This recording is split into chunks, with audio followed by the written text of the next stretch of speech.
الحمدللہ الواحد القہار والصلاة والسلام علی سید الابرار اما بعد قال رسول اللہ صلی اللہ علیہ وسلم خیر متاع الدنیا المرأة الصالحہ۔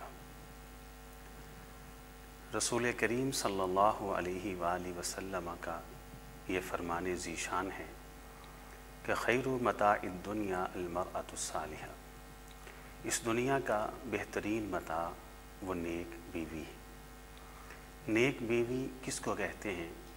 کلام اللہ کے اندر اس کی وضاحت موجود ہے کہ فالصالحات قانتات حافظات للغیب۔ نیک بیوی وہ نہیں ہوتی جو اپنے گھر اور اپنے خاوند کے عیوب کو لوگوں کے سامنے بیان کرے۔ نیک بیوی وہ نہیں ہوتی جو اپنے میکے واپس لوٹے تو اپنی سسرال کے گلے شکوے ماں باپ کے سامنے کرتی رہے اور لوگوں کے سامنے کرتی رہے، بلکہ رب کے قرآن نے کہا ہے کہ حافظات للغیب، نیک بیویاں وہ ہوتی ہیں کہ جو غیب کی حفاظت کرنے والی، خاوند کے راز جو ہے ان کی حفاظت کرنے والی، خاوند کی عدم موجودگی کے اندر اپنی عزت کی بھی حفاظت کرتی ہیں، اور اس کے بعد خاوند کے اندر جتنے بھی عیوب ان کو نظر آتے ہیں، جتنی بھی شکایتیں ان کو ہوتی ہیں، وہ ان کی بھی حفاظت فرماتی ہیں۔